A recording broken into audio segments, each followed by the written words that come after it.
The biggest myth about sleep that everyone believes. 8 hours of sleep. Like, so we got conditioned that we need 7 to 8 hours of sleep. And that's not true. I don't subscribe to that. I feel that the quality of the sleep is more important than how long you slept. Because you could sleep for 12 hours and wake up tired. I feel that. Does the time of what time you sleep matter? Not as much as the quality of the sleep. Hopefully, you sleep during the night when it's dark. Like if you work nights, people in call centers, BPO industries, medical staff, night workers, it's harder for them because the body is not conditioned to be asleep during the day. Schools of thought, for example, in Chinese medicine, traditional Chinese medicine, there are certain timings for each organ, and the most critical time to be asleep is between 1 to 3 a.m.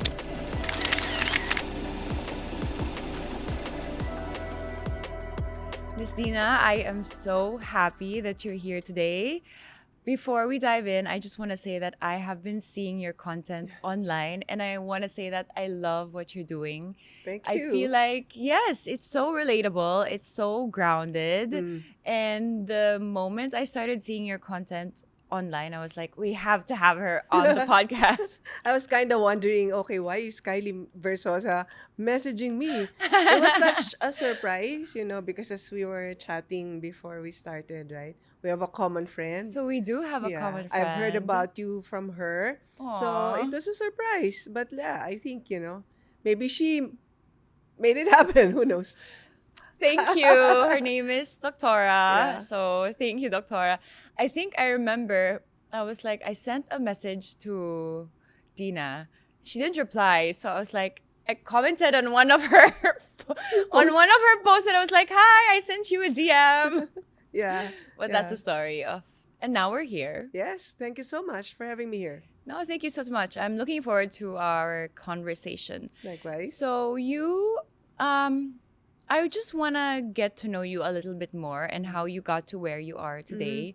And I did a little bit of research, but you were employee number 1 at Oracle Philippines. Yes. Tell me all about that. And for the people who don't understand what employee number 1 means, can you explain to them, and what was your learnings? Well, Oracle, as you know, is probably, I don't know if they still are at the time, no?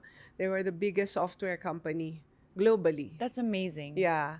And the reason why I became employee number 1 was because they set up shop in the Philippines.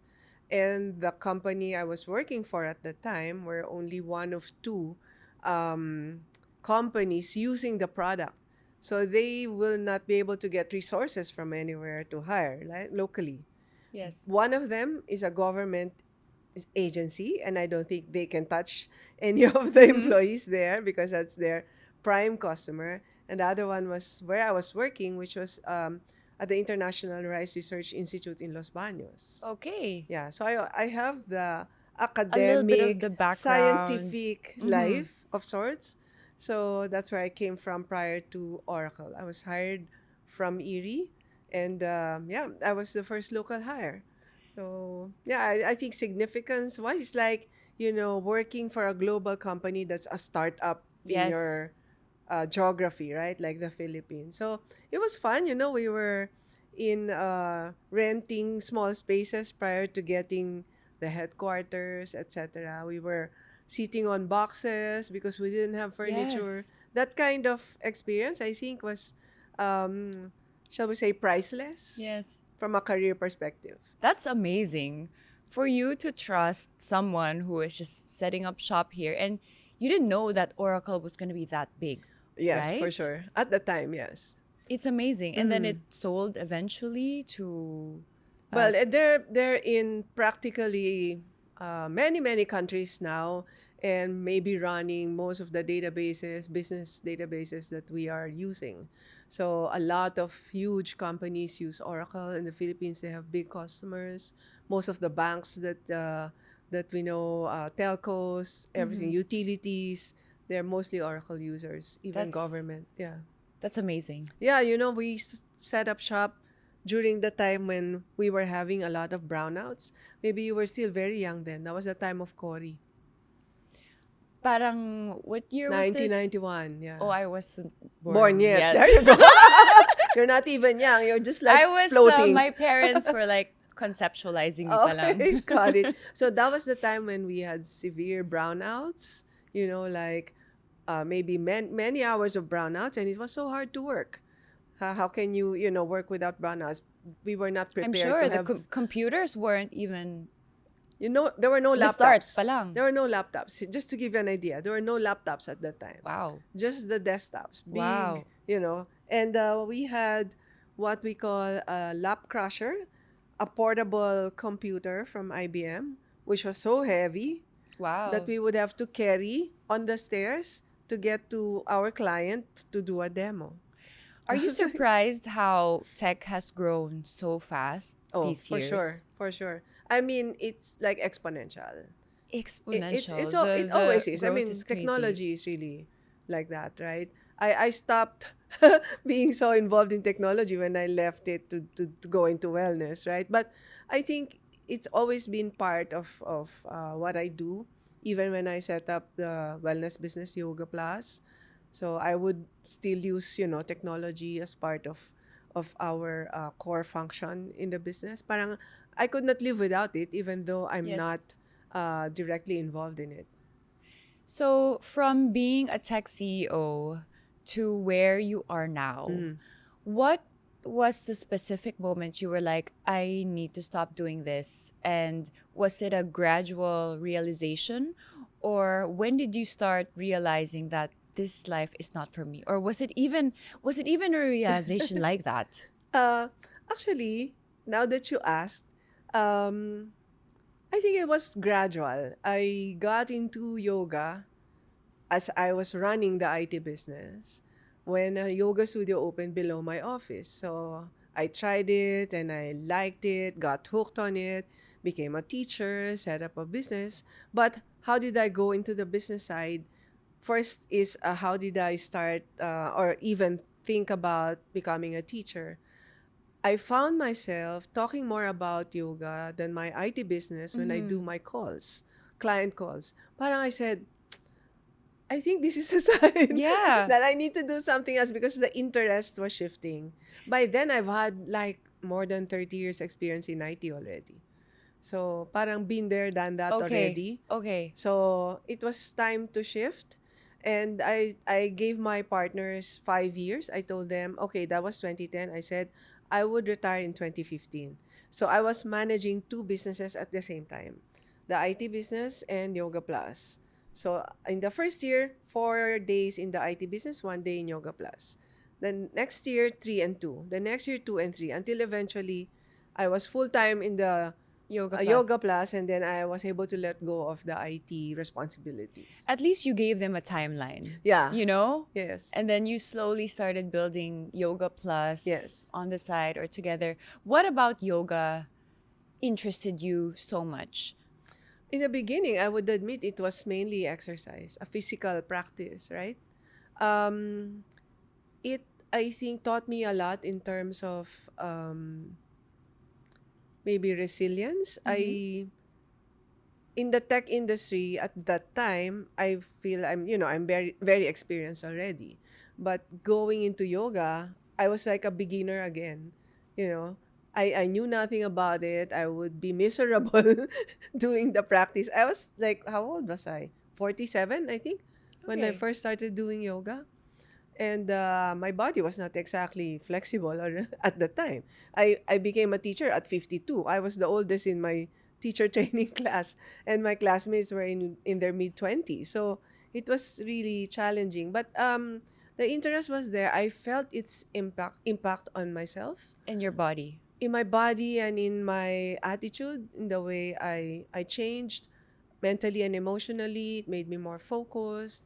It made me kinder, shall we say. That's Yeah, it interesting. made me kinder because I don't know, there was something about the practice that really gets you into that space if you, I think, take it seriously. Because some people would just go once in a while. It's like one of the many things they do as far as fitness is concerned. But if you do a regular practice, there's something in you that's going to shift.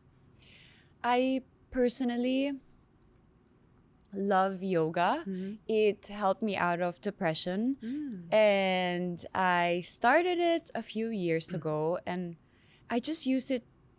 I just wanted to try Mm-hmm. it out. And then eventually I realized it was calming my mind. Yes. It was relaxing me, it was Mm. calming my thoughts. Every time I went into yoga, I would feel so good after. You know, I Yes. don't have any more problems. And then an Yeah. hour later, I'm like, what's happening? Yeah. So, The sustainability. exactly. So that's when I started to love the practice. Hmm. From yoga, moving on, how did you become a sleep and burnout specialist? Okay, that was another thing that was unplanned. You know, my life doesn't have a lot of plans. Unfolds. Yeah. I say that whenever I get asked, like, how did you get into this?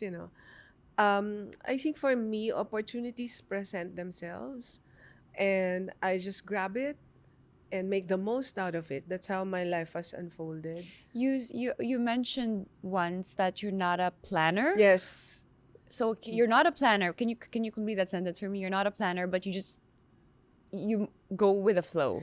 something like that. Yeah, because I know of people who have, when they were young, would already have a lot of goals. Like, I want to be a millionaire at this age. I want to own a company at this age, get married, whatever.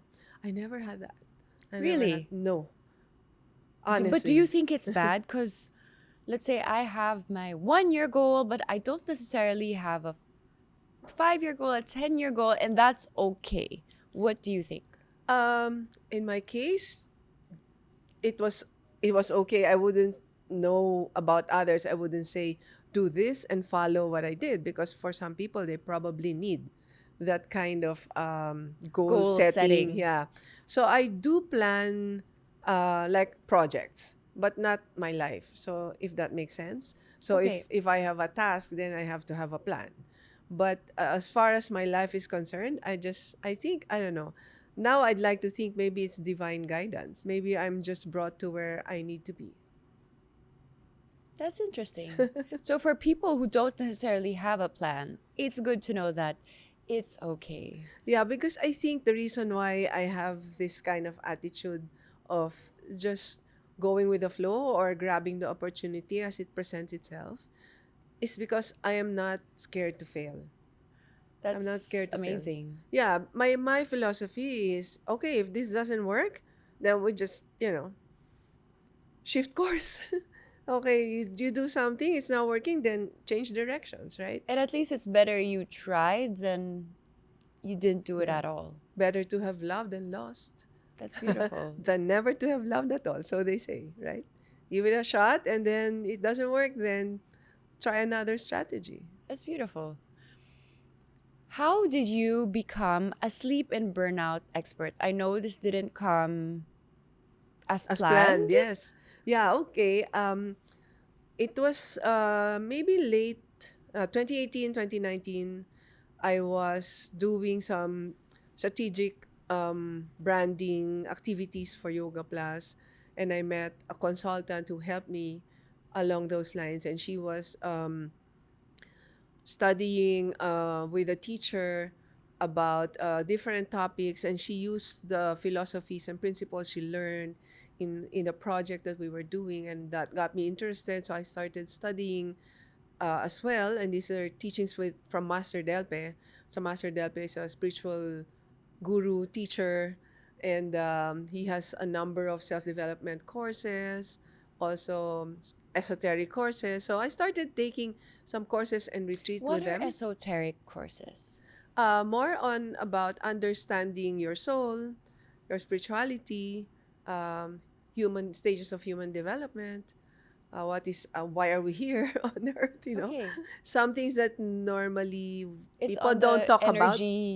energy healing. That is also part of it, yeah, but there's a different shall we say domain in terms of understanding our true nature as humans, as human beings with souls and spirits. How does that work, and what's our relationship with the universe? How do we relate to each other, to life? What is the purpose of our life? That aspect, Yeah, it interested me, so I started taking courses and retreats from Master Delpe, and then the pandemic happened, and we had to close Yoga Plus because at the time, There was no physical yeah, contact. You had correct. to So be a meter away from yes, people. which is ironic, Difficult right? for a Because business. yeah, because yoga was one of the things that could have helped you with your immune system and help you mentally and emotionally given that kind of situation. But yeah, it is what it is. We had to close. We shifted gears and did the business online. So for a while we were running classes. Actually, up until 2014 we were doing online classes for Yoga Plus on a different platform. But sometime in June 2020, I got a call from this friend who introduced me to Master, and she said, Tina, would you like to consider relocating in Ilocos? At the time, parang the prospect of living in Makati in a condo by myself and not knowing when this lockdown would end and what the future holds, parang it was an attractive option. And so I asked, what does it involve? How does it work, etc. But I have my mother and my sister, and they said, okay, you can bring them, etc. So in I think less than a month, I said, You okay, moved and yes, move was there to this when you Ilocos. started learning to be instructor for yoga? No, I was already in the yoga An business instructor. then, right? So when I got to Ilocos, that's when I got introduced more deeper into the energy science and how it can help with different kinds of conditions at different levels of health. So whether it's physical, vitality, emotional, mental, or spiritual. I find that so interesting. I wouldn't say I'm like so interested, but when I was depressed Mm. also, I went into this phase of just trying everything. Reiki, Mm. acupuncture, Mm. and I dove into energy healing at one Oh, point. okay. So I took some classes by myself. It Uh-huh. was like a class in Makati, some random. I don't even remember this time. But then that's when I learned. Okay. So I find it so interesting. How was it? Um, I enjoyed it. Mm. I enjoyed it So for you learned actually how to heal, no. Oh, how to do energy healing. yeah, just like maybe just the basics of it. Okay. No, just the basics of it. Ah, good. Or maybe they healed me. All Maybe right. that's what I wanted. I just Uh-huh. wanted them to heal me. Okay. At the time, yeah. Yes. But going back, how is energy related to sleep? Very good question because one of the things I learned, so I approach sleep solutions from the energy management perspective. I'm not a medical doctor, so often I would get asked online, "Are you a doctor? Are you a Mm-hmm. therapist? Are you?" I'm I'm sure. yeah, no. I'll just say no. I'm not a doctor. So and then if they ask me for like, "Doc, pwede ba to?" And I'll say, "No, I'm not I'm a not a doctor. doctor. Please go and check with your doctor what you need to do." So my approach is from the energy management perspective, how to deal with sleep issues. And what I notice from my followers since I started talking about sleep online, a lot of them are really experiencing sleep disorders. I feel because of stress. They're too tired. A lot of them commute long hours, and when they get home, they're probably living with several other people, sharing the space. It's not a very comfortable living condition. So these things affect your sleep, right? So the energy of the people you're with, the long commute makes you tired, then it will definitely impact your sleep. So what I learned from the energy management perspective, first of all, you need a certain level of energy to sleep. That is interesting. Can Yeah. you expound more on this? Yeah, because a lot of people feel they need to exhaust themselves so they will fall asleep easily. I think that way. Papagurin ko na lang sarili ko. Correct. Mag-exercise, mag-basketball Mag-exercise. Papagurin ko yung my para makatulog. mind para makatulog. Yes. Is that not the case?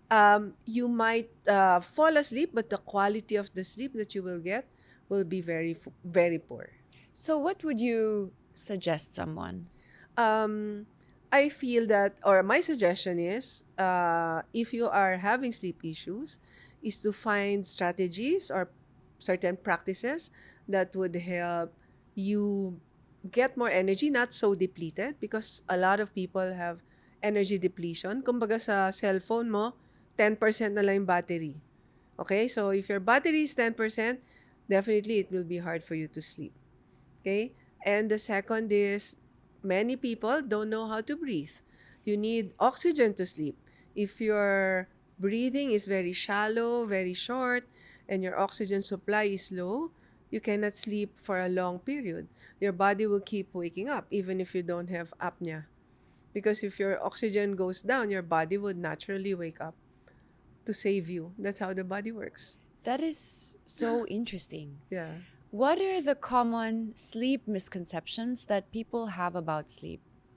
I mentioned one, right? Yes. That you can fall asleep faster if you're exhausted. And the second is you need to be able to sleep for at a certain time and for a certain duration. Like, so we got conditioned that we need 7 to 8 hours of And sleep. that's not true? I don't subscribe to that. I feel that the quality of the sleep is more important than how long you slept. Because you could sleep for 12 hours and wake up tired. I feel that. I There you can go. sleep for 10, but I still wake up groggy. Correct. So because you probably never get to the point where you experience deep sleep, and maybe you keep waking up during the night, tossing and turning, so you wake up even more tired. How does someone get good quality sleep? Um, Siguro off the top of my head, some maybe techniques that can help Yes. them. Have a regular sleeping schedule. So maybe for you, that's your challenge. You I can. have so many challenges on sleep. I There you will, go. Okay. this episode is for me. All right. Now I know.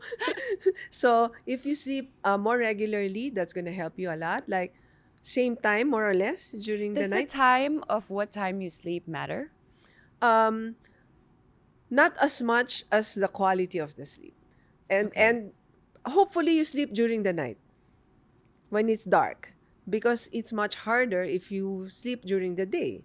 Like if you work nights, you know, people in call centers, BPO industries, medical staff, night workers, it's harder for them because the body is not conditioned to be asleep during the day. You're supposed to really sleep at night. That's why there is night and day. That is true. Even the animals will sleep at night, right? So, what time would you suggest is the best time to sleep? Okay, you may determine that based on your own needs and your own profile. Because some people really function better when they work late into the night and therefore they sleep later. Some people would feel sleepy much earlier and that works for them, right? But just the regularity. But in some schools of thought, for example, in Chinese medicine, traditional Chinese medicine, there are certain timings for each organ. And the most critical time to be asleep is between 1 to 3 a.m.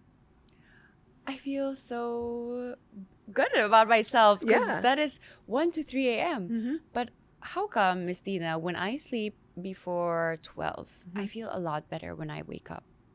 Or maybe then that should be what would work for you as a Okay. general rule. So you can test because there's a SATS questionnaire, like a sleep questionnaire that you can find online, SATS. Mm-hmm. There are 5 questions there, and you can score yourself in terms of how well you are sleeping.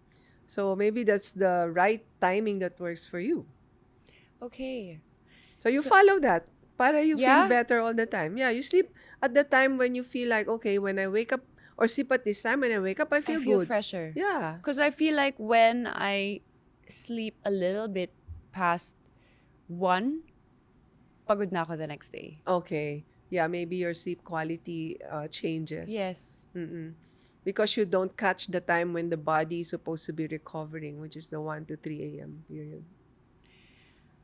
Aside from the things you mentioned earlier, how do we get enough energy to sleep? Okay. So most people, as I mentioned, are depleted, right? So Yes. good that you asked about energy because um, There are many factors that deplete your energy aside from work and traffic, toxic people around you. Um, the things that deplete your energy, first I'll talk about that. One of the things that I notice in a lot of people is the food that we eat is Hmm. actually, instead of nourishing us, is depleting Depletes us. us. Yeah, especially if we eat a lot of processed food, packaged food, and a lot of fried fast food. That's not really giving us a lot of energy. Instead, it depletes us because it makes the body work harder with all these, toxins that you are loading in it. So, food is one. The other one is we don't get enough sun. Yep. That is so The interesting. sun is your friend, in terms of energy, in terms of healing. Yeah, we hate it because as Filipinos, we As want to be puti, Filipinos, right? yes, Skin I whitening. I hope you're know. not endorsing a skin No, whitening product. I do not, but I Okay. also love being tan. Uh-huh. But the culture here, I know guys, mahilig tayo sa maputi. Yes. But I personally love being tan Yeah. and So being. I'm gonna lie saying I don't like being under the sun. I just fake a tan. you like the color. I like the Yeah. color.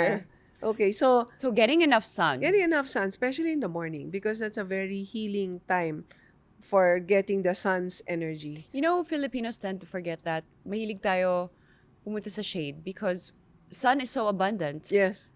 in our culture, but in other European Oh cultures, my God.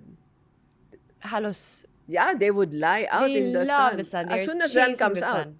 Their summers are the best time of Yeah, their yeah, yeah, lives. yeah. Okay, so you imagine the sun is the main source of energy for us on Earth. You imagine if the sun doesn't shine tomorrow, what's gonna happen? And it Hmm. doesn't shine for the next week, and we're totally dark. A lot of things will die. Plants. So you do recommend sunlight. Oh, for sure. What time is the best time to get sun? Early morning. When the sun rises, dapat gising na tayo. Oh my god, I wake up late. Yeah, because you sleep late. Also, maybe thinking that you need to sleep for 8 hours. So the ideal time to wake up is when the sun gets up. Well, that's our natural rhythm, right? When the sun is up, you go up with the sun. Yan yun. And somehow, there are certain exceptions maybe to the rule where people find that they function better at night and would wake up later. But wag naman siguro lunchtime na tulog ka pa, di ba? True. Like, half the day is done, you're still asleep. True. So, you catch the morning sun as much as possible. And then the other thing that you need to do that's also free is grounding. Connect to the earth. Take your shoes off, take your chinelas off, and just step on the ground, step on the grass, Connect to nature. absorb the earth energy. Some of you live in condos that are high rises. You work in offices that are high rises. You're on a car, or you're always away from the earth. But if you look at people in the provinces, traditional cultures, they're so connected to the earth. They don't have the problems that city people have, mental issues, health issues. That is true. They're much more That's true. The people they're in the island much are the happiest they're people I much more know. stable, much more balanced, you How does know. someone ground themselves in if you're living a city life? Well, just take the time, go to the park, maybe eat your lunch there. Yeah. And a lot of Take off us your are shoes, connect to yeah, the because soil. even I myself, before I started doing yoga, I would not be barefoot. Parang you get trained, di ba, when you're young, oh, ay magchinelas, di ba? Your parents always remind you to wear chinelas. So in your mind, if you're nakayapak, that's dirty and it's not good. Yes. But it's actually the best for your feet, the best for your body is to be barefoot. So as much as you can, yeah, utilize the toes and the feet, go to the soil. Then, di ba, when you go out on the beach or the mountains, di ba you feel good? Because you're connecting and getting the energy That from is true. from the sun. Also, the sea, if you have access to the beach, I love being in the sea and a I lot of love being in prana. nature. Yeah, plants also give you a lot of energy, di ba? So, if you notice, city people, they're so depleted because what's their environment? Aircon. Stale air. Yes. That's Tell another me thing. about it. Yeah. I So feel your like I'm in winter in the aircon, office. aircon vehicles, aircon offices, aircon houses, you never even breathe the natural air because maybe it's polluted, right? Manila air is so polluted. Yes. So whenever you can, take the time to maybe go out somewhere, puntang Laguna or maybe Bulacan, where there's a little bit more open spaces. Go to parks. Makati has a few parks. I think BGC, slowly the trees are are getting taller and you're getting more greens in BGC That is also. So true. yeah, these are simple strategies that are free. Free, di ba? We just don't need biohacking Exactly. equipment Exactly. or, gadgets. Wala eh. It's abundant. It's in nature. Water, hydration is very important, no? Not soft drinks, not energy drinks, not coffee. Water. Hydrate, right? That's amazing. Sometimes we tend to forget that it's so simple. These things are very practical and very natural things Mm-hmm. to do, but we tend to forget. Yes, and eat natural food. Please avoid processed. Anything that's in a can, bottle, Or anything. labeled, anything that has a label which you don't recognize what's inside, yeah, go to the natural state. Yeah. What about relationships? Mm-hmm. What do you suggest to someone who is, working in an office and they have to deal with their coworkers, or I don't know, people they don't necessarily Like, like, you know? yes, that's one factor also that can deplete your energy, Yes. right? So we say toxic relationships or negative people around you. How would you tell them? What would you advise them? I feel that you need to also learn how to manage your own emotions because often we, I think what frustrates us a lot is we expect so much from others. We That expect is we true. expect people to do certain things and when they don't do it, we get frustrated. That is true. We expect certain circumstances to be a particular way and when it's not like that, we get frustrated. That is true. So, in one of the things that I studied, I learned this, shall we say, technique, and it's called "It is what it is." It is what it is. You accept things, not. I mean, there's still more to it than just the face. You cannot just say, "Okay, I will just accept the abuse from my partner because it is what it is." There is also a limitation to that. If you're in like that kind of situation, then it does not apply. But what I'm saying is, for example, if this person behaves in a certain way and you want to change this person, let's say that person is your boyfriend, your husband, your sibling, people will not change just because you want them to. They will only change if they want to change. So, what can you change? You can change how you respond to them because that's within your control. If every action of this person affects you, then you ask yourself, why? Why is this person affecting me so much? And what can I do so I don't get so irritated with this person? Like, should I leave the office? Should I change jobs? Should I leave the relationship? Or should I just change the way I view this person? You know? What Because about, are we able to expect less from the person? uh it really depends. My idea is most humans are just really trying their best. I We totally agree. we are all trying our best, right? We all want happiness. We don't want pain. We want to be good at what we do. But sometimes it doesn't happen that way. As an example, let's say you go to a restaurant, you ordered food, and maybe the food that was given to you was not what you exactly ordered. The waiter made a mistake for some reason. um, a person who tends to be irritable or prone to anger will probably, shout, make a scene, demand, whatever, talk to the manager, etc., etc. And the poor waiter, is like suffering through all this when all he wanted was to do his job. So there are many things that can be happening here. Maybe the waiter is new, not properly trained. Maybe it's the kitchen that made a mistake. Maybe this waiter has a sick child and that's in his mind. So there are so many factors, but here you are with your own needs that need to be fulfilled. So I just want my burger cooked like this, or why are my fries like cross, whatever. So then nainis ka na.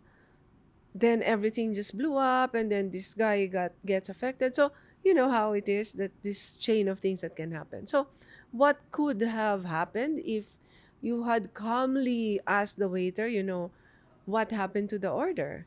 My order was like this, instead of like, Blowing up. yeah. And sometimes you also blow up because maybe something happened to you at the office. Something happened to you at home before you went to the restaurant that made you just snap just like that. Because often anger is like, it's a secondary emotion. There's something else that happened, and it just so happened that this person was an easier target and got the blunt of your anger.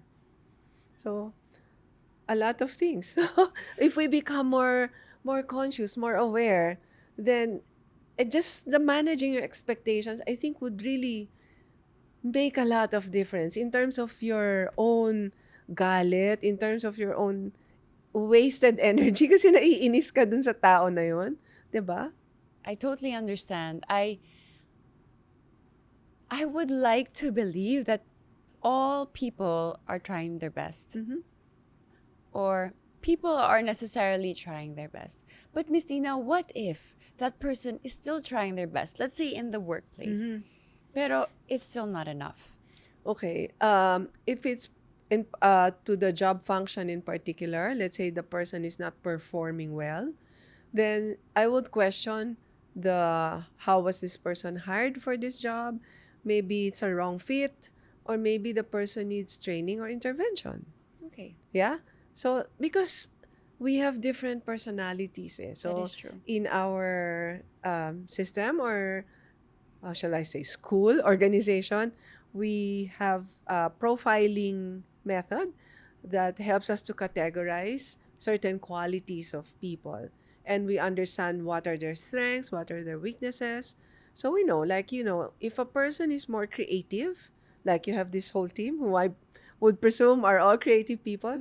Creative people are very different from, shall we say, accountants or Logical engineers. people. So your Yes. assistant is nodding her head. Diba? So somebody who would like maybe an accounting role, or who's a doctor, a lawyer, would probably be more mental, more structured, more disciplined, process-driven, system-driven. People in creative, they just flow. Okay. That makes I them. totally agree. I think I'm more creative, so I'm just flowing. So then, if you don't understand this kind of differences, it will be a cause of conflict, and always a cause of arguments. It's like, maybe he's more fast in terms of his decision making, Yes. his the way he moves is like he can be ready in 10 minutes and you take 2 hours to be made up or something. Yes. Exactly. There you go. So you have to understand these things so that your expectations are properly set, and it's not necessarily a cause for irritation, right? Okay. So you accept that, okay, Kylie's like that. I loved her because she's creative, and I just have to live with the fact that she's a bit slow when she moves. So I try to adjust, and maybe I'll tell her that the appointment is at 6 p.m. instead of 8. But the actual time is It's really 8 8. p.m. So I give her 2 hours lead time, and then I don't get so stressed, and I just start getting ready at 7:30. I find that so true in relationships. Yeah. What is your what do you call this? How do you confront someone in a relationship that you're not happy about? Let's say with managing expectations. I think that it's more about communication. Yeah. So communicate and give feedback, and give feedback from your perspective, because sometimes we also don't know how to give feedback or receive it, right? So what I learned is, when you give feedback, you always start from how the other person makes you feel, rather than pointing what What is they did wrong wrong. with the behavior. Because when you say, I don't like when you do this, then it puts them on a defensive. Yes. It's like, no, I'm not like that. Yes. But if you say, when you do this, I feel this. When you turn your back on me when I'm talking, I feel ignored. So it's about how you're feeling, and your feeling, he cannot negate that because it's yours. He cannot say, no, you're not ignored, but that's how I feel, right? So you explain it from the perspective of How you how you are feel. feeling versus the other person's behavior, so that you have a more open communication, right? And when someone gives you feedback, there's usually resistance because their perception of you is different from how you perceive yourself. So therefore, you will listen, no, I'm not like that, right? So when somebody gives you feedback, you the first thing you should say is, thank you for that feedback. Thank you for letting me know that that's how you see me, right? And then observe, like, okay, it's not how I see myself, but why is this person saying that I am like this? Instead of just immediately putting up the walls like, no, I'm not like that. Therefore, I don't have a problem. She has a problem. That is true. I find that so interesting. But I do believe in it. Going back to sleep, Miss Going Dina. back to sleep, yes. Okay, now we talked about a little bit about relationships because relationships affect us so much. Yes. And it can be the cause of why you don't sleep. Okay. Yeah, because when things happen to you during the day, you had an argument and you were not able to resolve it, when you lie down in bed, when everything is quiet, you play out this scene again and again. And all the what ifs happen, then the more you cannot sleep. That's one cause, actually. So lahat yan Yes. are all connected. What are the main causes why people cannot sleep? That's one, Too much, some people will call it overthinking, but busy mind. Mental people have busy minds. They're like physically tired, but the mind is still active. Yeah? So you need to find a way to calm the mind down before you go to bed, so you'll sleep better.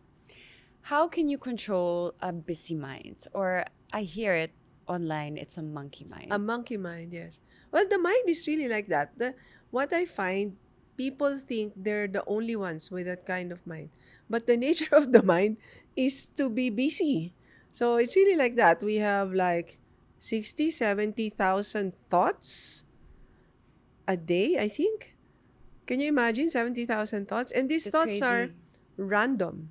Random. It's like, it can be something mundane, something profound, and it can go from one end of the spectrum to the other just like that, without you even noticing it. Like you're thinking about, did I unplug the flat iron, or did I turn off the aircon, and then suddenly, what's my I next think step? this idea would be Yeah, good. or what's my next step in life or something. Yeah, and sometimes thoughts come into your head, maybe they're not even entirely your own, but something that's influenced by people around you. Yeah. So because we operate in a common energy field, right? If you're connected with each other, chances are your energy circles are intersecting with each other. If you are around people who are always angry, who are always depressed, what's gonna happen to you? You're gonna eventually imbibe that kind of vibe, versus going with people who are always, wow, so happy, Happy, light. they don't have problems, they're always optimistic, positive. Mahahawa ka din doon, di ba? So, and if you live with, in a city like Manila, the energy is different. You go out in the province, Everyone's happy. it's so different. So we are influenced energetically by many things, especially our surroundings. So again, I would say it's your choice. It's within your control. Who do you associate with? Who do you live with? Who do you talk to on a regular basis? Choose the people that are in your life, 'di ba? Then life becomes happier, easier, not a lot of issues. Then sleep will be much easier. totally agree with Diba? that. Kasi we have so many things that we worry about, eh. That's why. But there are really realities that we need to face, like long commutes, traffic, yun nga, yung conditions in the home, in the room where you are sleeping.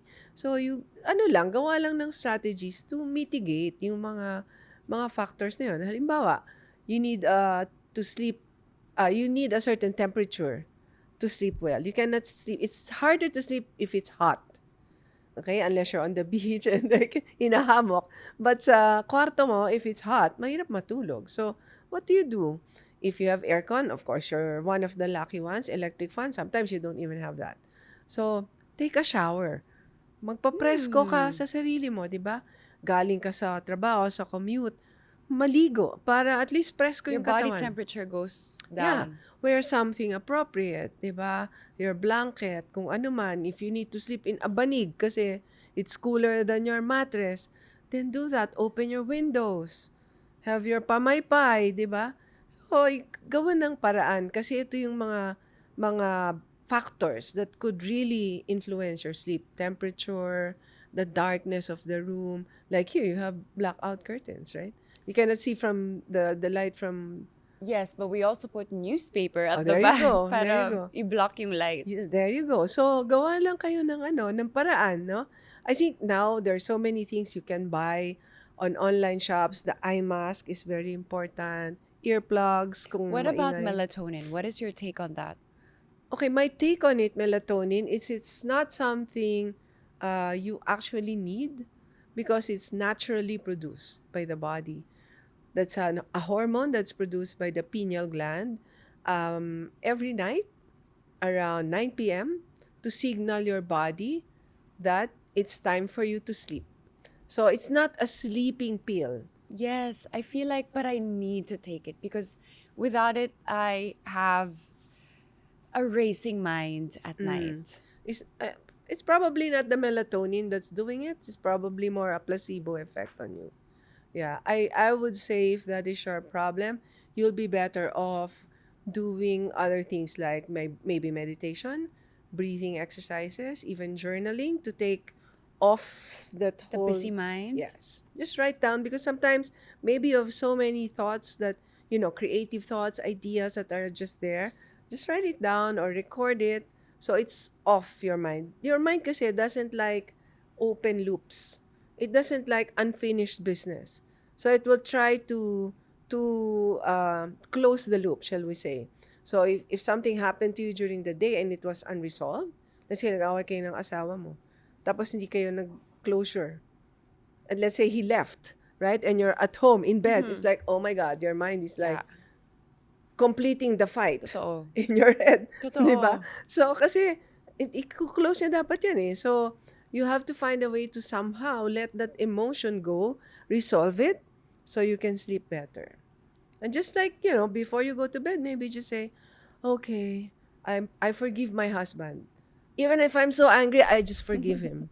Right? Totoo. Yeah. Otherwise, hindi ka talaga makakatulog. Totoo. Oh, because the mind will need that kind of closed loop. Okay, so some Ano ba eh? practical. Sorry, just going back to, I was talking about the factors, right? So, the mask, the earplugs, quiet cave-like environment is what will make you sleep. Dark. And Because cold. kailangan madilim. Yes. And we have so many lights now in the room, di ba? Yes. The plug, Yung mga your charger, ilaw. your LEDs, they have some small light. So, I get so naiirita ako when I see those. yeah, just wear a lights. mask. Wear a mask. Okay. And there are masks now na like may ganon para your pilik mata will not be affected. I know, I love those. Yeah. Yeah, so just use those things to help you recreate an environment that's conducive to sleep. If your partner wants to sleep with the lights on and you want lights off, edi mask. Or there's this thing now they call sleep divorce. You sleep in separate rooms for your own sanity, di ba? You both wake up feeling good, right? I don't want to do that. Okay, there you go. So it's like, it's one technique. Some people, I have friends who do that and they're But you're saying so it's happy. not bad to No, do it's that. not. In fact, in some cultures, that's how what they really practice. I think Koreans practice that. If you watch K-dramas, The old people, they have separate beds. Why? Because they need space from each other? Because they have different sleeping habits or patterns. Maybe someone's malikot, other one tosses and turns, ikaw, you just sleep like steady, di ba? And then the other partner disturbs you. So why sacrifice your sleep just because you want to be together, di ba? For how long? Then you just sleep apart. If you need to be intimate, then you just agree on, when is this time, para kayong lang, clandestine affair, right? Okay, your bed or mine, something like that. Your That room is or true. mine. That is Yeah, true. so that's I think the term that they use for now is sleep divorce. Oh. Yeah, and based on my You think friends, it's good, let's say, if couples fight? It's maybe I think better to make up first, or at least have some or at closure least before you do close that. the Yeah. issue first before. Yeah. So sometimes somebody wants mainit, somebody wants full blast aircon. Yung isa nakakumot, yung isa walang kumot. That is true. 'Di ba? Kasi you're different people, You cannot expect the partner to be like you. That is true. Yeah, so you snuggle, cuddle, whatever. When you're ready to sleep, you go to You your go to bed. sleep. Miss Dina, why are some people more productive at night and why are some people more productive in the morning? That's an interesting question. No? Meron silang concept ng tawag nila chronotype. Okay, ano po yung... People who are more who sleep better or work better during the day and tend to get sleepy early in the day. And some people who are more productive at night, sleep later, wake up later. Mga That's me. ganyan. Okay, wolf yata yung tawag doon. Yeah. Oo. Tapos meron ako nakita recently na it could be daw coming from our primitive days when there are certain people in the tribe who are Naka-schedule. who are awake at Naka-schedule yung night. Taga-bantay. Yes, like that. So pag yan daw yung ancestors mo, yung tendency, I have no validation of this, I'm just making kwento. Ganun daw yung nangyayari. Kung yun daw yung ancestors mo, Naka-schedule. tendency mo ngayon, you're more the nocturnal type. So you get more productive in the evening. I think my ancestors were naka-night shift. So, I blame them for my productivity at night. Yeah, so you can either shift the timing earlier if you want to sleep earlier, 'di ba? So maybe you can set a boundary na at this time I really cannot be disturbed. Kasi ang nangyayari sa gabi, wala tayong distractions eh. Even I feel that. Kasi yung hustle and bustle during the day, when especially you're in an office, you get calls, you have meetings, 'di ba? Tapos yung mga kailangan mong gawin during the day, like prepare food, sa gabi wala na kasi yun eh, tapos ka na dun eh. So you tend to have more time to really focus on the urgent and most important tasks. That Ayan. is true. So then you feel like, okay, ba't mas productive ako at night? And wala naman mali dun. I don't think so. I know there are certain principles that we need to follow as a rule. Like, for example, you need to sleep for sure, right? So, hindi talaga pwede. It's non-negotiable. Now, if you can sleep, yun as I said, within 1 to 3 a.m., it's the best. From time to time, siguro hindi mo siya magagawa for some reason. It's okay. Don't stress over it. But try to have your regular sleeping pattern or schedule para your body also adjusts to it, right? But let's say nag-change ka ng careers or your demands sa time mo, and you need to sleep earlier, tapos you're having a difficult time, then you slowly make the adjustment. But I think kasi marami tayong nababasa, nakikita, and we say na, okay, I need to sleep 7, 8 hours. I just slept 5 hours, but I'm okay with it. But I like, okay, I'll stay 2 more hours in bed because hindi pa yung complete yung 7. O, diba? Sayang. Pero wala naman, unproductive na yung 2 hours na yun. If you're awake, then just go, get out of bed and start doing what you need to do. So you don't necessarily believe that we need a complete 7 to 8 hours of sleep? Yeah, I believe in the quality more because you will feel it. You will feel that you had good sleep even if it's not 7 to 8. I'm just saying don't get so obsessed with that number. Okay. That you tend to lie down even if you're awake because you've not done the 7 hours. Okay. Yeah? So if you feel that, okay, on a regular basis, if I sleep for 4 to 5 hours, I function well. I'm Then not that's fine with sleepy. you. I don't get irritable. I'm not naman sakitin. I'm healthy. And then that's fine for you. Maybe that's really your genetic makeup. You're the lucky one. You won the lotto. Tama. Imagine if you're only sleeping 4 hours and the rest of the world is sleeping for 8. You have extra 4 hours a day. Wow, you can do so much more. Exactly. Diba? So that's consider that a good thing for you. Make use of it. Make use of that extra 4 hours that you have. That is true. Miss Dina, what is the ideal bedtime routine? Um, if you have a difficult time sleeping, because some people have the gift of falling asleep the moment they hit the bed. I wish I had that. I have that gift. You're so lucky. Yeah. I wish I had that gift. Yeah. So, if you don't have that gift, then you need a wind down routine. Okay, what A is wind down a good routine. wind down routine?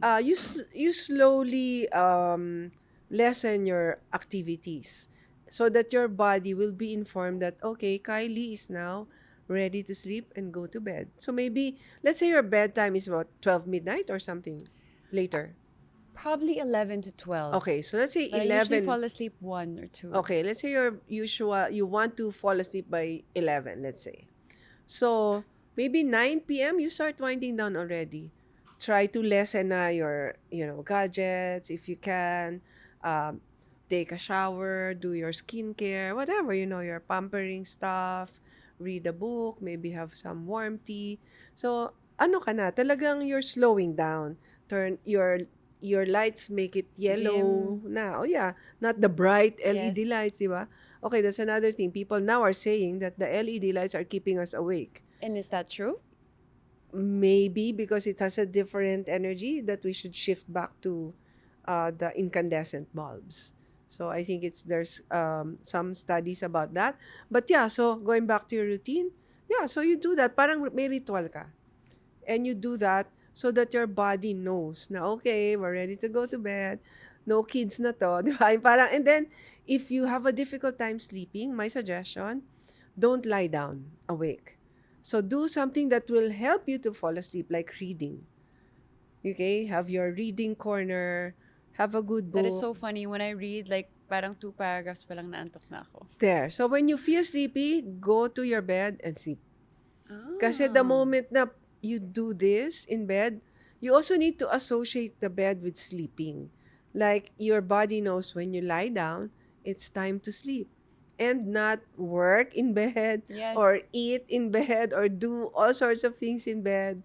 What about my partner and I usually watch movies before going to bed, but just for something to keep playing in the Yeah, background. to unwind or something. Is that a good thing or bad thing? You have a TV in your room?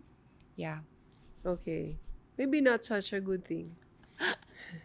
Because of the energy, from the I don't know TV. if most people have TVs in their Yes, bedroom. most. Right? Yeah. So I would say, if possible, watch it outside the bedroom. Okay. I'm sure you have another TV, so watch there. Or maybe change your decoration and just put the TV outside. But what if for people who have TVs in the bedroom? I'd say cover the TV when you're ready to sleep. Like, if you have a screen, bring it down, or maybe put a shawl on top of it, so there's like Okay. a blockage. Energetically, it's not very good to have a TV in the room. Okay. Interesting. Yeah, so yeah, if you needed to wind down, but I'd say set a time for it and say, okay, we'll only watch until this time. Because sometimes if you're watching a K-drama series, you might, oh my God, it's morning already and we're still watching, That is true. diba? Because there's always a cliffhanger at the end and you want to watch the next episode. That is true. So watch something that you will be satisfied as soon as And it's then you go to finished. sleep. Yeah, a short, light film that will be fun, not a horror, thriller kind of I movie. hate horrors. Yeah. So, yun. So, it's more energetic, strategies. Should we think good thoughts before we go to bed? Should Hopefully. we journal? Yeah. So, for me, when with my clients, I use a self-guided healing meditation. that I recommend that they do before they go to bed. It helps them to unload negative energies, negative thoughts, do a forgiveness ritual, do a gratitude ritual. Yeah. And then visualize their future. So you sleep. It's amazing. Yeah. I feel like I've been doing my sleep wrong because I feel like life has been moving so fast and I'm just on to one thing after another and then I'm like, I want to sleep. Then I wake up and then I'm like, Yeah.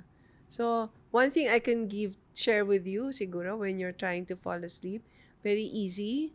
I posted this on my channel, and the comments that I got was like so effective. Okay, so this is called the left nostril breathing technique. ooh, what is this technique? So you breathe only on the left nostril. Cover the right and just breathe through your left. You inhale and exhale through your left nostril. About 10 sets. Why left nostril?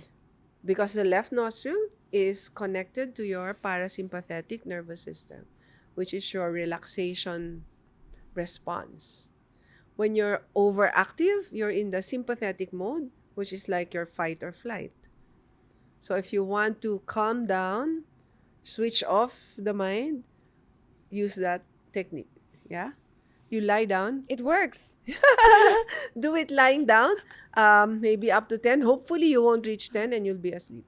Wow. Yeah. So most people who have tried it say that, oh my God, I woke up. It It's already works. morning. I didn't even reach 10 counts. Yeah. Because there's something that your mind is focusing on. You're counting your breath. You're relaxed. You're already lying down and you're relaxing, switching off the stress response. Then you fall asleep. Okay, thank you for that tip. I will Okay. try that. Try that Tonight. tonight. And then you tell me if it worked. What about like counting sheep? What about all these techniques? Does it work? Well, if it works never for you, worked for then me. just do it. Maybe if you're mental, the more it's going to wake you up. That is true. Because you're thinking, okay, what's the next number to count? What about Miss Dina? For someone who wakes up at 2 or 3 a.m. and they have a hard time. Going back to sleep. Yes. Yeah, What do you recommend? Usually people who experience that, in my experience, are very stressed. Cortisol levels very high. That's why the cortisol rises around that time, too early, premature. Okay. Because cortisol is the hormone that wakes you up. Okay. So when it gets released early, then you wake up. Then you cannot sleep anymore. It's supposed to be released around 5, 6 a.m. And that's the time you usually wake up. But if it's released at 2 and you ended up waking up, then it's hard to go back to sleep. Some people naman, because they feel a sense to pee, right? Yes, that Okay. happens to me. I always wake up at 3 a.m. and then Because you need to because I want to use the bathroom and then I can't go back to sleep. And then Yeah. next thing I know, it's 5. I think for you, Kylie, maybe you're really stressed. I'm so stressed. Yeah, you need to. You know need what? to- You know what I miss? I miss journaling. Oh, then just, I think I need to offload my thoughts. yeah, go back to that, and yeah, you need some. We can talk after this. She says I need therapy. I need therapy now. Not therapy, but just just consider it as like you're hiring a consultant. Okay. If you had a business that's not doing well, I think I'm gonna cry later. I you- don't know. You, Who knows? You need to Who hire a knows? consultant, right? So if you need help with some aspects of your life, then maybe you need a healer, a mentor, or someone who can help you. That is true. It usually helps eventually in the Yeah. future. Okay. What is your recommended sleep schedule for a high performer? Yeah, maybe going back to what we said earlier, find the time that suits you. In your case, you say, if I sleep before 12, I wake up the next day feeling refreshed, right? You said that Yes. earlier. But if I wake up or I sleep later, then I find I need to sleep longer. So you find the time that suits you. Some people even like napping, short naps during the day. It helps them. And they feel refreshed, like it's like their second wind, midday. But they can still manage to sleep well at night. It works for them. Then just Work on that. So find your rhythm. But if what prevents you from sleeping is that The busyness, yeah, mind. then there are certain strategies like breathing techniques. Maybe you're very depleted. So if that's the problem, then we need strategies to energize. Um, if you have that busy mind, then you can do some breathing exercises, some meditation to help you prepare for that. You know your rituals. Yeah, I know it's hard to for high performers to turn off. Yes. Yeah, and that's when they usually suffer because if that becomes chronic, then that mas mahirap na. You don't even recognize that you're stressed. You say, "I'm not stressed. Yes. Actually, I'm so speaking of okay." stress, now I want to move on with stress. Okay. What is the difference between stress and burnout? And you mentioned earlier, sometimes people don't even realize they're stressed. Yeah. Because the body is so used to it already. That's the stage that's known as chronic stress. You're chronically stressed. I think I'm chronically stressed. Yeah. Or in one of my videos, I say addicted to stress. So what does being addicted to stress mean, and how can you say if someone is addicted to stress? Well, I think you should watch for the signs of stress, Mhm. to know whether you are really stressed. Because I don't think we have people who are not stressed. I think most of us are. It just varies in terms of degree. And what varies also is how we respond to stress and how we are affected by it. Some people will be affected by the negative side effects of stress. Some people will have good strategies so that even if they are working under stress, they are not affected by it. Um, when you are, a child, ngayon nga, even kids are saying, I'm so stressed. Yes. I'm like, when I hear that from a child now, I'm like, I didn't even know the word stress until I Until I was was like probably an a adult. teenager. Really, right? Like now, how can kids even understand what stress means, right? But I see that. I see that they're stressed because they have so many activities. They get shuttled from school to ballet to piano to taekwondo to weekends are full. You play football. But I would get stressed too if I was a child, right? So yeah, and when you're stressed, there are signs. If you are already experiencing the negative effects of stress, one of which is your sleep. If you cannot sleep, that's a definite sign that you're Of stressed. stress. That is so interesting. That's one side effect of stress. Other thing is your immune system will get affected. Okay. If you're very sickly, Yes. like in the office, somebody sneezes, the next day you're on sick leave already, you're probably very stressed. Oh, okay. Are you So checking, making a check? yes. So far, I just got sick yesterday. Yeah. I might be stressed, but I don't know. But I Yeah. still need to keep going. But this next thing, I don't think you have it. Weight gain. So, Oh. because metabolism is affected by sleep, lack of Because sleep and stress. you tend Cortisol. to eat a lot, or you No, look the for dopamine? cortisol hormone, when you have predominant cortisol or it's always present in your system, it tends to slow down your metabolism. Because cortisol is a fight or flight hormone. When you are under stress, you're typically in a fight or flight response, and the body will naturally release cortisol because it thinks that you might be under attack or you might be endangered, Yes. and you need to be able to run fast. You need to be able to lift a heavy weight, to see in the dark. But no, you just received your credit card bill and you don't have the money to Yeah. pay. Na-stress ka, 'di ba? So, ang nangyayari when you have cortisol, your metabolism slows down, and when your metabolism is down, your body goes into a parang prevent famine mode. No? Prevent famine mode means conserve fat. So it will not use up the fat. It will slow down the metabolism so that the fat usage is minimized. And then it will store fat in your belly. So if you have a big belly and you're under stress, yeah, that correlates quite well. Wow, I there are so many factors for someone who can say they are stressed. Mhm. And it might not even be so, how do you call this? Obvious, evident, Obvious. yeah. Yeah, because to them, it's normal. That parang, oh, I'm like this talaga eh. It's Yeah. not stress, but yeah, it's really stress. Because if you understand how these things play, then you'll see it's like the negative side effect. And then if it becomes chronic, then it can lead to other conditions like hypertension, diabetes, heart issues, some critical diseases, even cancer. Yeah, so a lot of our cancer clients are very stressed people. How does someone manage stress? Um, Most of us will experience stress, right? Mm-hmm. And people given the same level of stress or conditions where stress happens will respond to it differently. There are some people who will get affected by it much more than the others. Yeah, and what we've seen is that people who have low energy get more affected by stress. Okay, so low energy, we focus a little bit on it earlier. Earlier? So, sino yung mga low energy? Yung if you don't eat properly. Yeah, maybe your diet consists of coffee and energy drinks.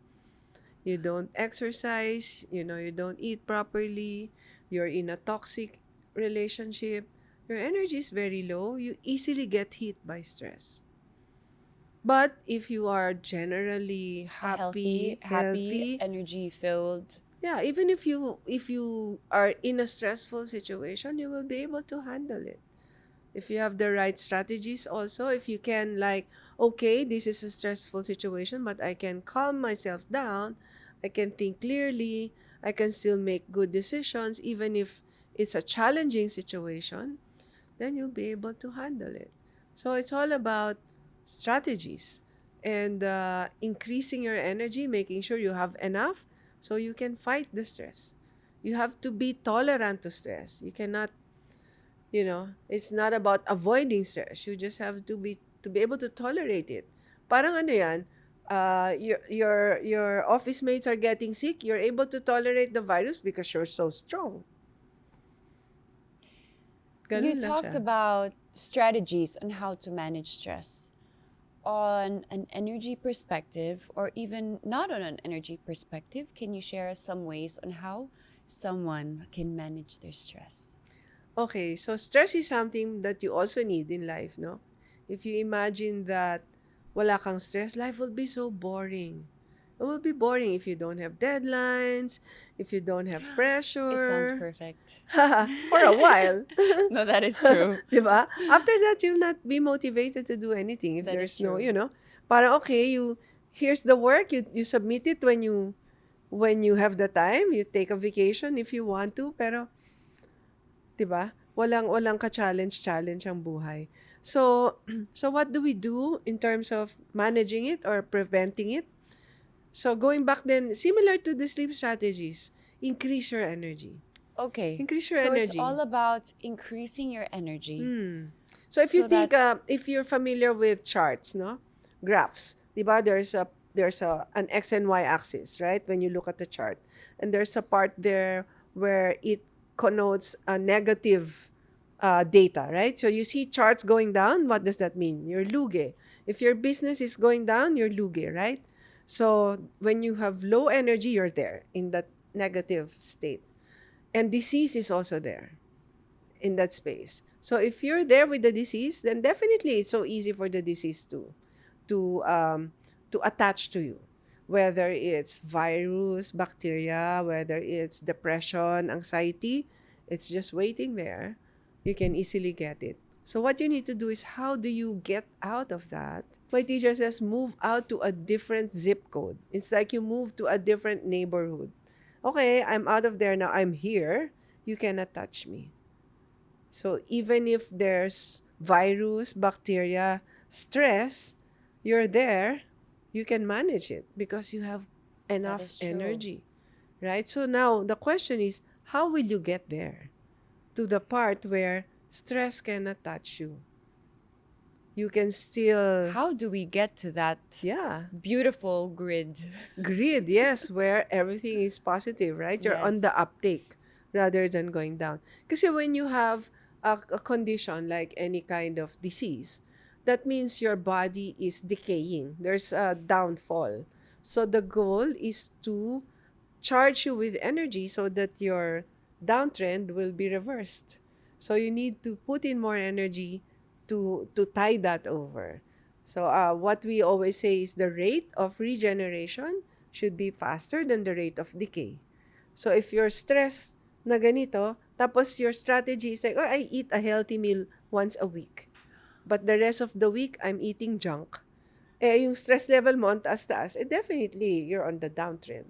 But if you're very stressed and you're very nourished, your sleep is okay, you get some exercise, you're in a good place, your boss is very supportive, kaya mo yan. Pero kung toxic yung environment mo, lagi ka sinisigawan ng boss mo, you're not doing anything right, you will be so stressed. Tama. So, yun lang. Yung mga strategies na yun, just, it's not really rocket science eh. If you think about it, common sense lang siya eh. Bakit mo, di ba, why will you go in or do something that you know will hurt you? Like eating something bad. No? That is true. Like, okay, try ko lang yung lechon. You know you have high cholesterol? I'll just taste the lechon. Anyway, I have meds naman. Like, why? You haven't tasted lechon all your life? Tama. You already know how lechon Tama. tastes like. Why do you need to taste it? You're already sick. So, I some love people are like that. A lot of it is just being aware again and going back to basics and going back to roots. yeah, because And most of us, energy. we lose that eh. We lose know, that that's so true. connection. We lose that connection. Because life moves so fast. We get stressed. You lose your connection with your body. You lose Tama. your connection with nature. You lose your connection with others because you're always on your gadget. What about, can you recommend someone, what do you recommend to someone who is on their phone a lot before they sleep? I think it's just willpower. Find another thing to look at. Okay. Maybe a book or do some light stretches before you go to bed. Just set a deadline, maybe 30 minutes before, or you can look at your gadget if you need to, but not on your bed.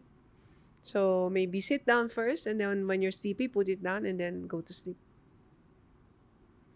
I think hindi na ma-avoid no? The gadget is like I know it's like a ever big part present, of omnipresent in our lives. life. Yeah. So we'll just really have to manage it.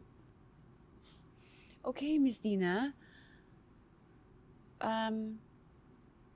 We talked about sleep. We talked about managing stress.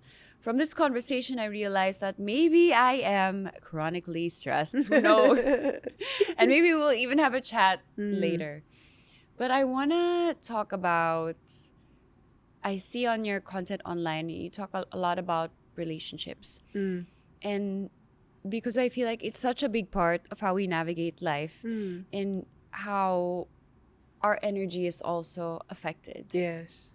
So I want to just ask you a few questions that you guys might have seen already online, but for the sake of this podcast, I just want to get to know a little bit more Sure. or like dive deeper.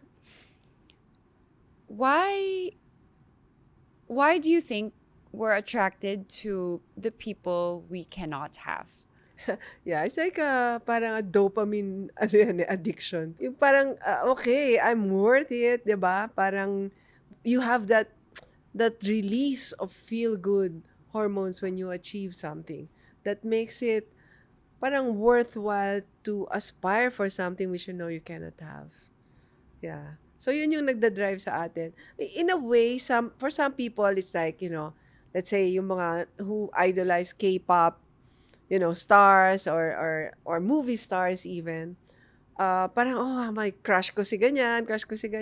But you know naman na hindi yan magiging sayo. It's just Yeah. it's just like you admire this person, right? So that's different. from yung talagang obsessed ka dito sa tao na to and you want that person to like you. So, yun yung magkakaroon ka na ng stress sa buhay kasi nga, imposible, di ba? Parang ganyan. It's an impossible objective. So, ang nagda-drive sa atin dyan is because we want that recognition and that validation. Oh. Yeah. Do you think we like a challenge? Of course, for sure. For sure. And Most we- people want it. Yeah. Kasi, minsan, even for men, di ba, they don't like women who are easy to get. Exactly. Because they don't get challenged. Exactly. But the one who's like ignoring them, they ay, like. like na like nila yan. Di ba? Pareho din yan ng dopamine. Even for girls. Oh, yeah, We yeah. like the ones that, Oo, yung ini-ignore ka. yeah. Mm.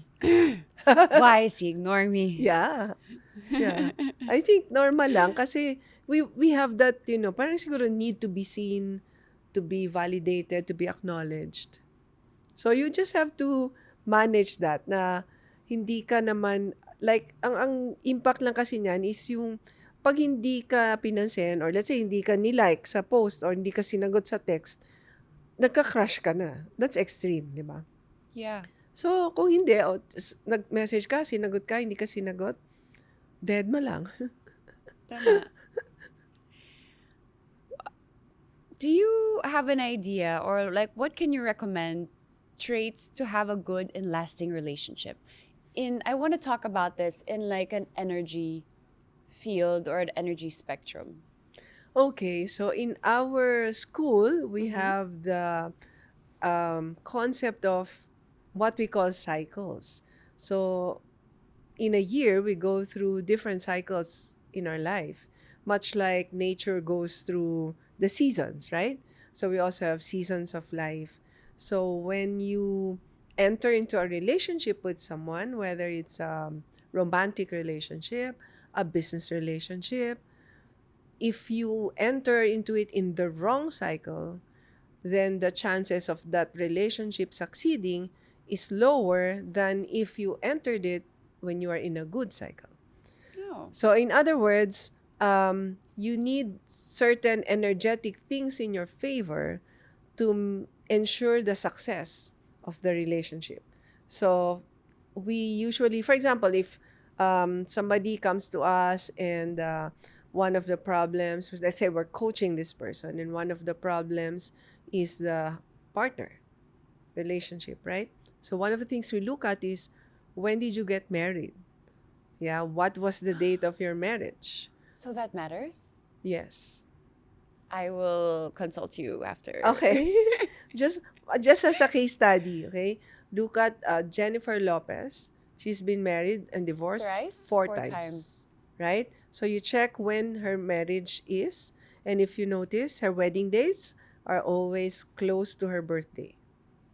And that is bad? That is the worst time to get married. Close to your Really? birthday. Yeah. Why? How so? So in the system that I'm talking about, in these cycles of life, there are 7 cycles in a year, and the 7th cycle, so the cycles start on your birthday and ends on the day before your next birthday. So that's 1 year. The last cycle is usually a cycle of destruction. So each cycle has its own energy. So on the last cycle is usually the best time to destroy, to get rid of things, to do audit. So it's like your spring cleaning time. Definitely not the time to start anything, especially a marriage. Not a good time to set up a business. Not a good time to sign contracts, to hire somebody to work for you. Anything that would be long-lasting. You don't want to start it on your 7th cycle, especially the 2 weeks prior to your birthday. This is so interesting. Yeah. Describe to me, what are the 7 cycles of life So in the energy yeah, field? so this principle of the 7 cycles starts on your birthday. So the first cycle is usually your planning, strategizing, visioning phase. The second cycle is your relationship building phase, where it's the best time for you to network. It's the best time for you to also learn and study. The third cycle is like a materialization cycle or a harvest cycle. It's a good time to make money. So if you're selling anything, if you're launching a product or a business, this is usually a good time. If you're moving to a house and you want the house to bring you good luck or a lot of money, opening a store, a business, this is the best time to do it. The fourth cycle is usually a creative cycle. It's also the time when you are most attractive. So, charisma, So, yeah. maigaganda pa ako. Yes. Love So, that. more on the fourth. So, it's like if you are single and want to find a partner, that's your parang peak time in terms of the romance, right? So, you tend to be more romantic. But it's also an emotional cycle. So, there tends to be a negative part of the fourth cycle where you are more emotional. And then it's a creative cycle as well. So for people in the creative field, it's the best time for you to ideate, to innovate. If you're a homemaker, it's the best time for you to rearrange your furniture. There's a lot of that creative stuff. The fifth cycle is another materialization cycle, another time to harvest. Sixth cycle is more spiritual. It's a time to go inwards, go on a retreat, family vacation, and then the seventh cycle is your destruction. The time to audit, to edit, to get rid of things that are not working anymore and prepare you for your next cycle. So that's it. Parang you start and then you clean up. Oh, Makes sense, right? yeah. So you build something, you nurture it, then you harvest, And then then you you can reap the ideate some more, rewards. and then you harvest again. Then you go inwards, and then you edit, then you start. So there are certain times when it's best to get married, best to launch a business, best to do certain. So you use it to plan what activities you will have in the year. So, for example, if you're in a good cycle, it's not the time to take a vacation. When you're in a good Ah, cycle, it's a time to work, work, work, work, ah, work. okay. Because that's when you will make the sale or close the deal. Do people need to be motivated all the time to be successful in life? Okay, so I think in the video, I said that Yes. if you wait for motivation, it will, because sometimes it's not there. Sometimes you have motivation, sometimes it's not there. No, you can get demotivated sometimes. No, in fact, there are some studies that show that there's always motivation, but it's easy for you to get demotivated. Like for employees, for example, because as leaders, sometimes, how can we motivate our employees? Yes. But what we should be thinking about is how can we demotivate employees by what we do? Because sometimes the employees are really motivated. Motivated comes internally. So, but the demotivation is an external force. So, what can happen is I'm a motivated employee, but you did something that made me feel bad. So, it made me feel demotivated. Okay. So, like example, you don't give them the right benefits or you don't treat them well. So, my last post was about 10 signs that you need to resign from your job. And I got so many Yeah. comments like, I have Check, not check, had check. benefits for 7 years. And I'm like, why are you still in that job? That is true. So that's definitely a demotivator. So this is something that leaders should be really like, I was like, why? How, business people, business owners, come on. If people are working hard for you, please give them the right benefits. Give them That what is is true. due to them. So, Right? as for the business owners and for the leaders out there, what do you suggest they do to motivate their I think employees? what they should find out is how can they keep that motivation that the employees have and make sure they are not demotivated by just, I think, being more human. No, Okay, business is not all numbers. that is true. I was in business for a long time. At the end of the day, especially if you're in services, it's about people. It's about your connection with these people. Sometimes in the hardest times, that's what will keep you going. Even if they don't have, if even if the business is losing money, they will stick with you because you made a good connection with them. So that's one thing you need to remember. It's not all about money. You might pay them a huge amount of money. If you treat them like crap, they will still leave you. That is true. Just like a relationship, right? Yes. Like a marriage. Even if your husband gives you all the gifts and he treats you like crap, eventually you will leave that marriage because it doesn't make sense, right? So, ganun din sa business. So, um, invest in building connections. Yung human side of business, I think, is the most important thing that leaders tend to neglect because they tend to focus too much on the bottom line, on the P&L, as we say. How much are we making? What's our loss? Forgetting that our employees are getting sick.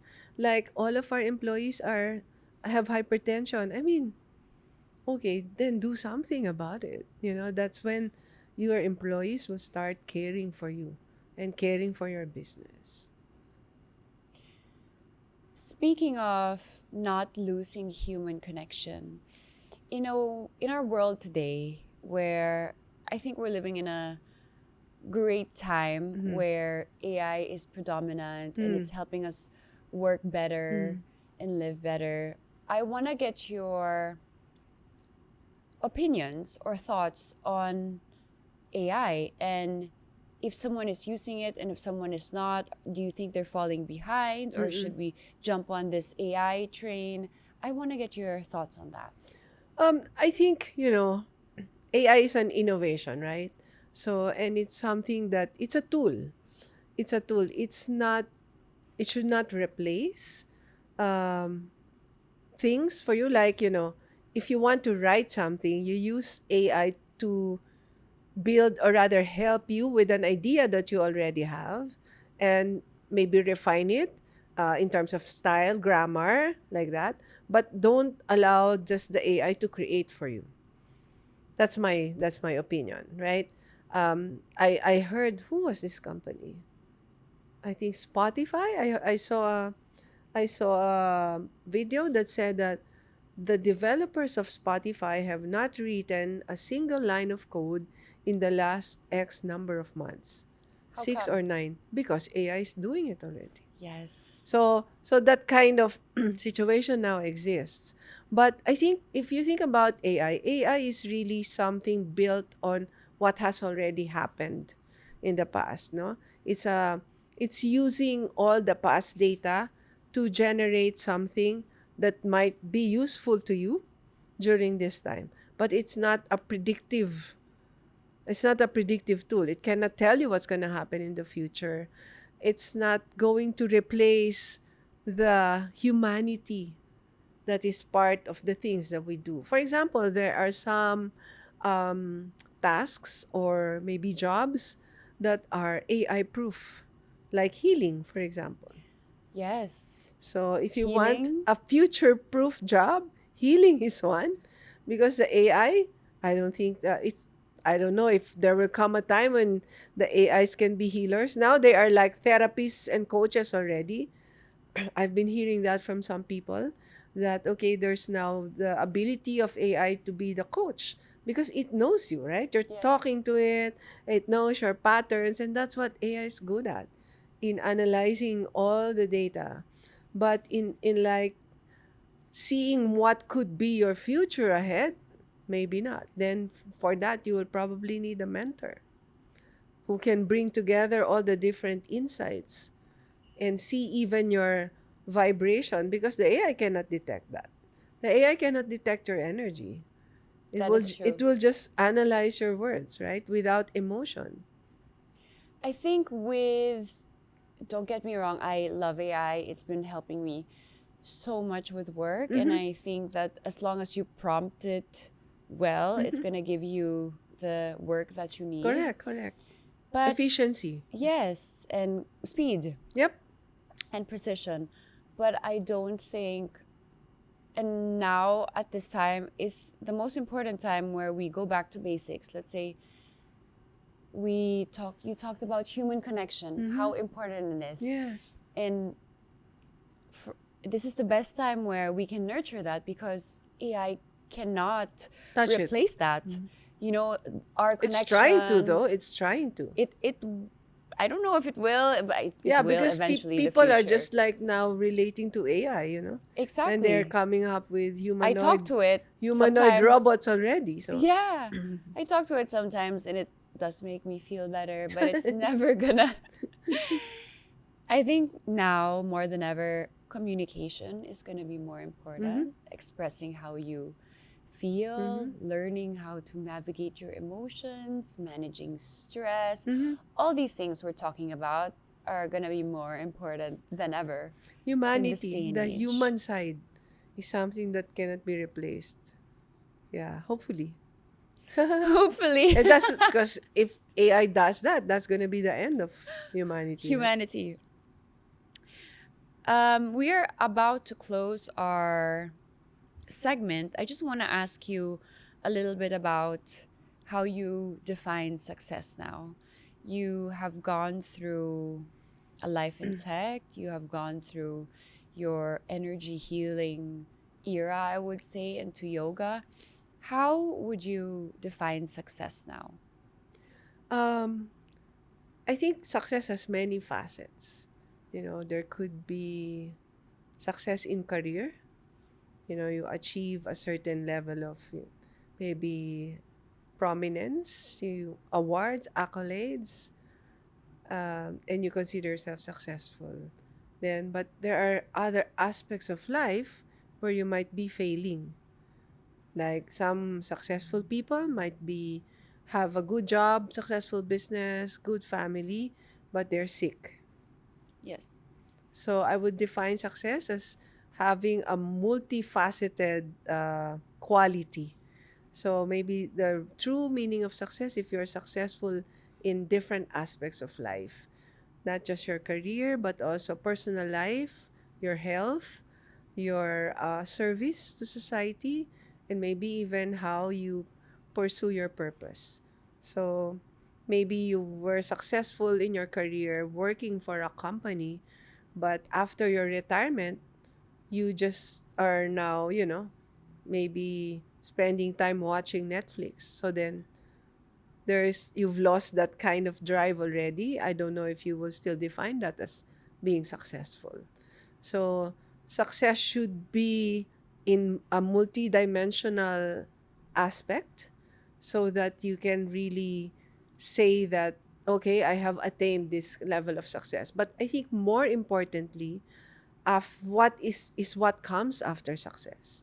If you've reached a certain level of success already, let's say you have managed 2, 3 companies, or you've set up so many companies already, you have multiple brands and everything is doing well, then what's next for you? Are you setting up another one?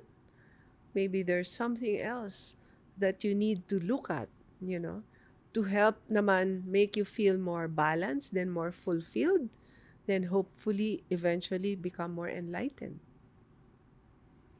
So And I, that I'm saying don't stop at success. yes. And I feel like you're in that journey now where you've reached success and Mm. you've reached, let's say, you have a goal post of, I want to achieve this, I want to do this. And then you've achieved that. And then now you're searching for enlightenment. Mm-hmm. Or on the enlightenment path. Yes. True. Maybe that's the next step for me. I don't know. Yeah. Maybe that's the next step for people. Yes. I think that, yeah, people need to see that there is life after success. Because I'm sure many people who have reached the pinnacle of success, some of them may be wondering, what can I do What next is that will next? top what I've already done? Like, I've built a multi-billion peso company. Like a Bill Gates, for example. Yeah. What else does he need to prove? Like, he's Oh, going he's in hot crazy now. waters right now All with the right. Yeah, so Epstein let's not files. let's not go there. But maybe bad example. Maybe somebody Oprah Winfrey. well, maybe she's also No? No, no, yeah, no. well, she also has connections with Oh my the God. with the Everyone in Hollywood. yeah. So, but anyway, this somebody maybe who was even a local icon, that has already established himself or herself in a certain field. But what will this person do next? So growth, I think if you are in this phase in life where you feel you have attained success, look at other areas as well. So growth can happen in other aspects. It's not always like, okay, C, let's say I'm VP now, I want to be president, and then I want to be chairman. What's the next step after chairman, right? maybe if you've already reached like what you feel is the end for you, then you need to explore it in a different direction. Maybe you need to learn other things that you don't know about. Maybe you're very good in finance, you're very good in managing a company, but maybe there are other things that you're not knowledgeable about, like the seven cycles of life or, energy. Yes. How can I use energy? Is that something useful for me? Can I learn it? Or like, how can I achieve fulfillment? Or how can I be more enlightened? So these are other things that you don't necessarily know about and worth exploring. So I feel if you open your mind to that, that's still an area for growth that can be something you pursue after success. I find that so beautiful. And I feel like this is very much applicable to, the leaders, to the C suite Mm-hmm. positions. But what about for someone who is just starting out in their career and maybe they feel a little bit lost or they don't really know what to do and maybe they're just starting out Mm-hmm. and they still have big dreams? What can you advise them on achieving happiness? Um, I think happiness is something that you don't have to chase. Yeah, I think the more you chase it, the more it's going to be elusive. It will come when you know that you're doing the right thing, you're not harming anyone or anything, and you are doing something with purpose. If you lose track of that purpose, then things will, I think, crumble. Even your own, um, I say, what's keeping you whole inside. Diba? When these things get compromised, you're doing things just because you are after money. Like what the recent scandals that have happened in the Philippines, Yeah. right? So, what was the motivation behind that? It's greed, right? So, you're just after money.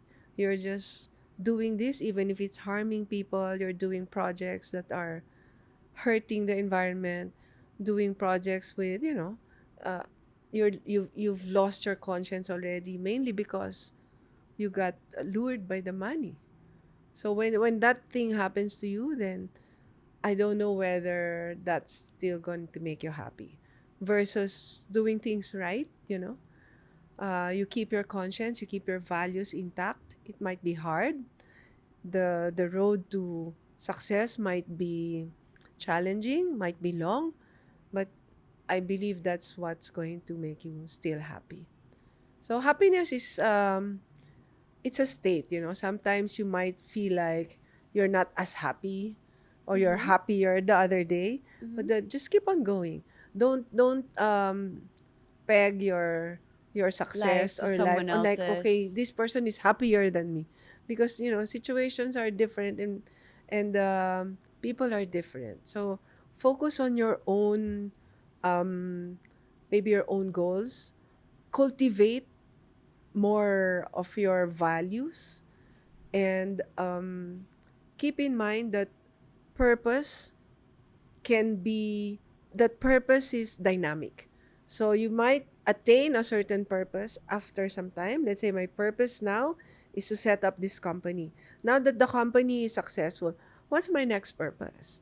So you have to keep on looking for what's your next purpose in life. And hopefully at some point you discover what that true purpose is, the one that aligns to your soul. I like that you say we have many purposes in life, Hmm, or we have many goals in life. correct. I like that. Yeah, because sometimes you get stuck with, okay, I this just is have my one. purpose. What if my purpose is just be happy? What if you attain that? What's your next? What will I be have your no idea. what will be your life now? You That is don't have a true. purpose. 'Di ba? Kasi like So do kunyari, you think if those pageant questions, Miss Dina, na parang, Miss Universe what is question. your purpose in life? My Yeah. purpose in life is to be happy. Okay. So what's next? Yeah. So what if you're happy now? What will you do next? That is true. Yeah. So if you look at, like for example, if you're a student, your purpose is to graduate. After you graduate, your That was my purpose, purpose as a student. I just correct, want to get this done. shit over Yeah, with, next is find a job or do a And business. then, okay, I'm gonna Okay, get a job. then done. Okay, next, I want a family. Okay, next, I want to get married. there you go. Children, maybe, or whatever. Okay, maybe. Check, Yes, check, yes. check. Next. So you keep on aspiring more, more, more. What's the next purpose? So dream more. Have Yeah, more and then purposes. always Have more goals. search for the next purpose in life. And it should keep evolving, They say that if you are the smartest person in the group, You're then in the it's wrong time room. to go to a next group or the next, find another room. Right? So you keep searching and learning, even if, it's like you're already old and retired, then just don't just spend your day watching Netflix. Do something productive, learn something new, a new craft, maybe help your barangay or Yes. teach the senior citizens in your village, whatever. Just Or to learn a new skill. I don't know, serve. dance, surf. Yeah. Think of how we can improve this country, maybe. That's your Oh, purpose. that's a good one. What can we do to make this country better? A lot. Yeah. So even just a small project, right? That's true.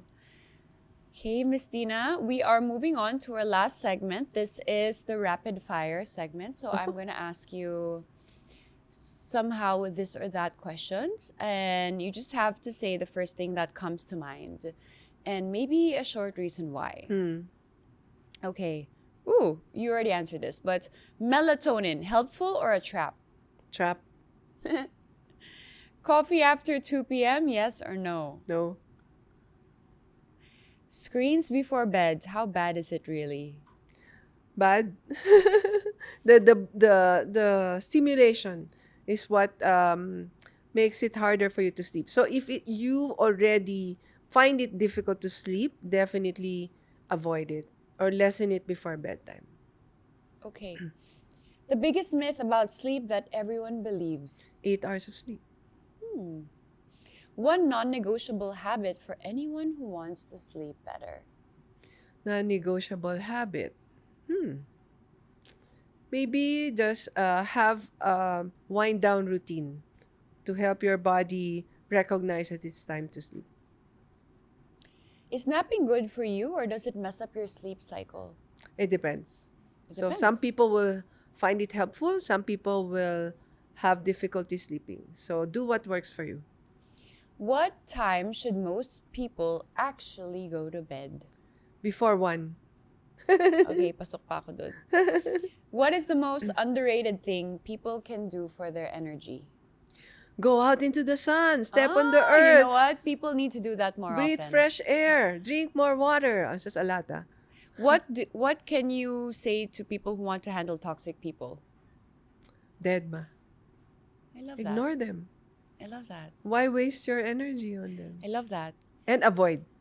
Don't associate. Avoid, don't associate. That's nice. What can you tell someone who compares themselves to other people? Not a good thing to do. Yeah, you will always find someone better than you. You know, that's true. Yes. Last question, but how can you advise someone to, especially women, who compare themselves to other women and compare their lives to other girls? You will be doomed to frustration. So How can we, what tips can you give? I think always find something good in yourself. Maybe every day just be grateful for what you have and what you can do. Be grateful for your life. You know, when we heal, we always say life is good. I'm so blessed. I'm so grateful to life. Life is good. Maybe that could be your mantra. And you don't have to worry about, what other people are doing, because it's not definitely going to motivate you. It's going to make you feel worse That is very before it true. makes you feel better. That is true. So life is beautiful. yeah. Life is good. Life is amazing.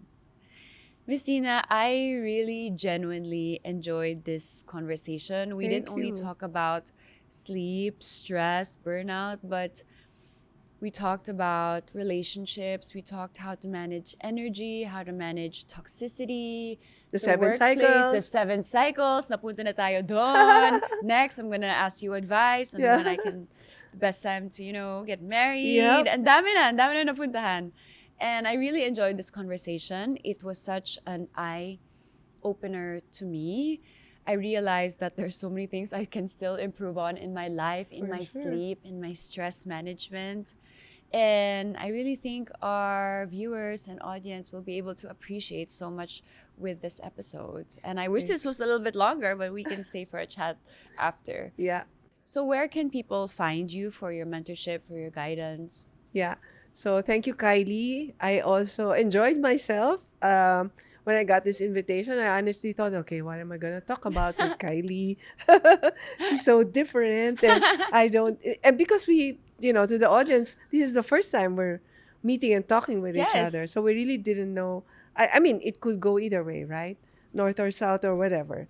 But yeah, I enjoyed it, and I'm so happy that you were so enthusiastic and curious. Your questions were very good, I think well researched. And it also gave me the opportunity to talk about some of the things that I do and some people maybe don't know anything about. So thank you for that, for this opportunity. And I want to wish you all the best in this podcast. Thank you. And I think you're doing a great job. So many people look up to you, follow you. And it's not always an easy position to be in, right? Yeah. To be in the limelight. And I know there are challenges and to just keep that kind of life. So all the best to you in all that you do. And I hope that you will always find something to do, a purpose that would help and serve humanity, to help, even the Philippines become better as a country. Help our fellow Filipinos. Thank you so much. I really that touched my heart and my soul. Yeah. And And really then, okay, appreciate it. so for my, where can they find me? Yes, Okay, so if they please. want snippets of content from me, the first thing is social media, right? So Dinah Salonga, at Dinah Salonga with an H. The H is after the A, okay? Dinah Salonga. Instagram, Coach Dinah Salonga on TikTok and Facebook. Website, dinasalonga.com. So I also do, as I mentioned earlier, energy healing for sleep and burnout. So if you think or feel that you need my help, please reach out to me through my website. You can send me an email there.